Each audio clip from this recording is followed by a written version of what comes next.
પાટણના રાધનપુરમાં મોહસીને આઝમ મિશન દ્વારા જશ્ને ઈદે મિલાદુન્નબીની ખુશીમાં મોહસીને આઝમ મિશન રાધનપુર દ્વારા ગરીબ માણસોને કપડાં વિતરણ કરવામાં આવ્યા,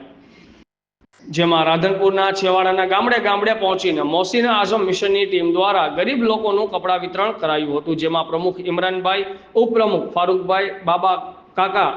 સાજિદભાઈ, ફિરોજ ખાન, સદામભાઈ પણ હાજર રહ્યા હતા અને ગામડે ગામડે ફરીને આશરે 100 થી 150 જેવા ગરીબ લોકોને કપડાં વિતરણ કરાયું હતું, જેમાં મોહસીને આઝમ મિશનની કામગીરીને ખૂબ પ્રતિસાદ મળ્યો હતો।